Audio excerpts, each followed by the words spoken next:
இது உங்கள் தமிழ் அறுசுவை சமையல். எங்களோட சேனல் உங்களுக்கு பிடிச்சிருந்ததுன்னா சப்ஸ்கிரைப் பண்ணுங்கள், பக்கத்தில் உள்ள பெல் பட்டனை கிளிக் பண்ணுங்கள். நன்றி.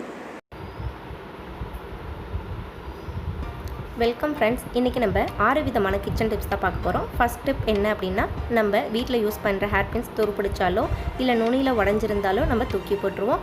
அதை இன்றைக்கி எப்படி ரீயூஸ் பண்ணலான்னு தான் பார்க்க போகிறோம். இந்த வீடியோவை கடைசி வரைக்கும் மிஸ் பண்ணாமல் பாருங்கள். ஹேர் பின் எடுத்துக்குவோம். எடுத்துகிட்டு அதோட 2 எட்ஜஸையும் நம்ம கைகளாலே நல்லா ஓப்பன் பண்ணிக்கலாம். இதுமாரி நல்லா வளைச்சி எடுத்துக்கோங்க. நீட்டமாக வளைச்சிக்கணும். இப்போ வளைச்சி எடுத்ததுக்கப்புறம் நீட்டமாக ஒரு சைடை வந்து லெஃப்ட் சைடாக வளைச்சிக்கோங்க, இன்னொரு சைடை வந்து ரைட் சைடாக நல்லா வளைச்சிக்கோங்க. ஹேர்பின் வந்து சில ஹேர்பின் வந்து நல்லா திக்காக இருக்கும், சில ஹேர்பின் தின்னாக இருக்கும். ஸோ உங்களுக்கு ரொம்ப ஹார்டாக இருந்தது வளைக்கிறதுக்கு அப்படின்னா கட்டிங் பிளேயர் கூட நீங்கள் யூஸ் பண்ணிக்கலாம். இதுமாரி எஸ் ஷேப்பில் நல்லா வளைச்சி எடுத்துக்கணும்.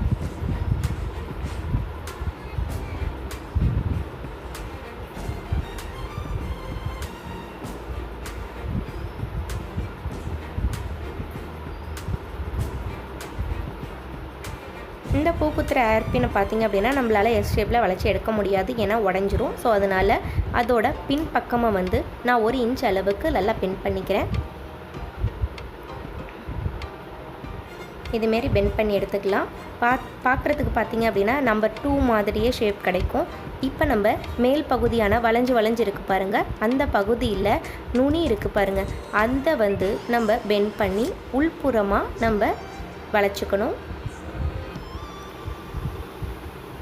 நல்லா அழுத்தி வளைச்சிக்கோங்க. பார்க்குறதுக்கு வந்து துணி மாட்டுற ஹேங்கர் ஷேப்லேயே நம்மளுக்கு கிடைக்கும். இதுமாரி எல்லா ஹேர்பினையும் நம்ம எடுத்துக்கலாம். நீங்கள் கட்டிங் பிளேயர் கூட யூஸ் பண்ணி வளைச்சிக்கலாம். மேல் பகுதி பார்த்திங்கன்னா நல்லா இதாக இருக்கும், கீழ்ப்பகுதி அகலமாக இருக்கும். இப்போ நம்ம கிச்சனோட ஜன்னலில் இது எல்லாத்தையும் நம்ம மாட்டிக்கலாம்.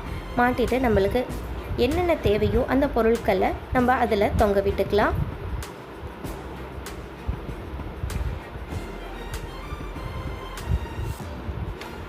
இது மட்டும் இல்லாமல் கேலண்டர்ஸு, முகம் பார்க்குற கண்ணாடி கூட நம்ம யூஸ் பண்ணிக்கலாம் இதை தொங்க விடுறது.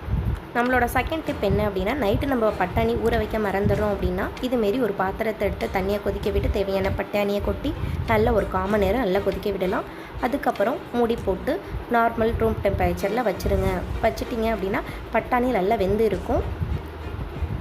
அப்படி இல்லையா, நீங்கள் வந்து அர்ஜெண்ட்டாக வேணும் அப்படின்னா இதுமாரி ஒரு 1/4 மணி நேரம் பட்டாணி நல்லா வேக வச்சதுக்கப்புறம் நீங்கள் வந்து குக்கரில் ஒரு 2 விசில் வச்சு எடுத்தீங்க அப்படின்னா நல்லா வெந்திருக்கும்.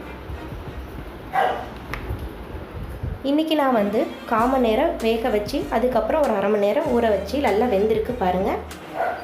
தேர்ட் டிப் என்ன அப்படின்னா, பூண்டோட தோலை எப்படி சுலபமாக உரிக்கிறது தான் பார்க்க போகிறோம். கைகளால் இதுமாரி பின்னாடி புறமாக வச்சு நல்லா அழுத்தி உடச்சிக்கோங்க. பூண்டை மட்டும் தனித்தனியாக எடுத்துகிட்டு தோலை ஒதுக்கிடுங்க. இப்போ நம்ம கடாயில் போட்டு வறுத்து எடுத்துக்கலாம். இதுமாரி ஒரு துணியை விரித்து நம்ம பூண்டை பொட்டிக்கலாம். பொட்டிட்டு கேப் எதுவும் இல்லாமல் நல்லா சுருட்டி இதுமாரி அடித்து எடுத்துக்கலாம்.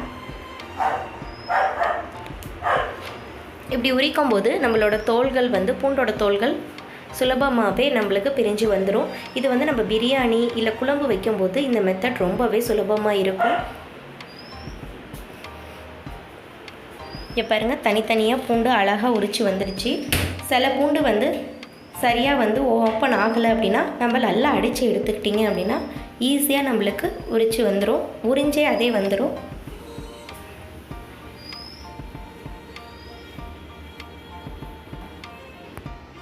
டிப் நம்பர் 4, நம்ம வீட்டில் உள்ள பீங்கான் பவுலோ இல்லை பீங்கான் கப்போ இருந்தது அப்படின்னா நம்ம அதை வச்சு என்ன பண்ணலான்னு பார்ப்போம். இதுமாரி பேக் சைட் திருப்பி போட்டுக்கலாம். நம்ம வீட்டில் யூஸ் பண்ணுற கத்திகள் இருந்தது அப்படின்னா, அது ஷார்ப்பாக இல்லை அப்படின்னா இதை வச்சு நம்ம நல்லா ஷார்ப் பண்ணி எடுத்துக்கலாம். இதுக்காக நம்ம கடையில் போயிட்டு இல்லை வெளியில் போயிட்டு நம்ம கற்றுக்கணும் அப்படிங்கிற ஒரு அவசியம் இல்லை. நம்ம வீட்டில் உள்ள பொருட்களை வச்சே நம்மளோட கத்தியை நல்லா ஷார்ப் பண்ணி எடுத்துக்கலாம். இதுமாரி நல்லா ஷார்ட் பண்ணி நம்ம பீங்கான் கப்பை யூஸ் பண்ணியே நம்ம நல்லா ஷார்ட் பண்ணி எடுத்துக்கலாம் நம்மளோட நைஃபுங்க. இங்கே பாருங்கள் எவ்வளோ நல்லா ஷார்ப்பாக வந்துருச்சு. டிப் நம்பர் 5, இதுமாரி நம்ம வாழைப்பழங்கள் வீட்டில் வாங்கும்போது சீக்கிரமே பழுத்துரும். அதுக்காக என்ன பண்ணலாம் அப்படின்னா, வாழைப்பழங்கள் காம்போட தனித்தனியாக பிச்சு வச்சிடலாம். அதே நேரத்தில் உங்கள் வீட்டில் ஃபாயில் ஏதாவது இருந்தது அப்படின்னா அதை அந்த காம்போட சுற்றி வச்சிட்டிங்க அப்படின்னா ஒரு 2 நாள் ஆனாலும் பழுக்காமல் வச்சிருந்து சாப்பிட்லாம்.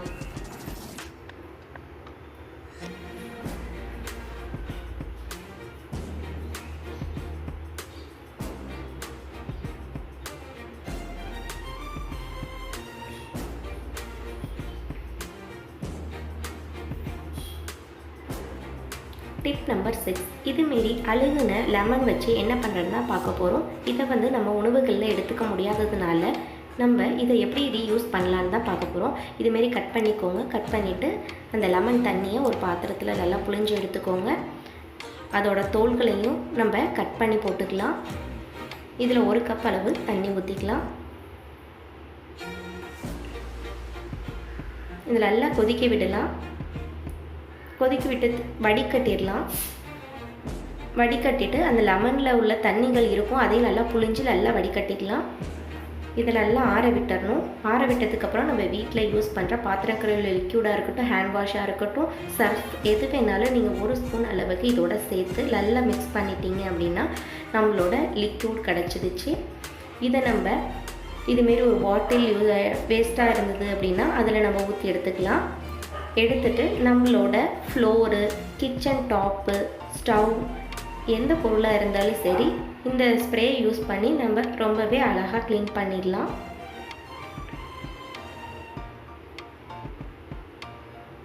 இதுமாரி மிக்ஸியை கூட நம்ம நல்லா க்ளீன் பண்ணிக்கலாம். இந்த டிப்ஸ் உங்களுக்கு பிடிச்சிருக்குன்னு நம்புகிறேன். தேங்க்யூ ஃபார் வாட்சிங்.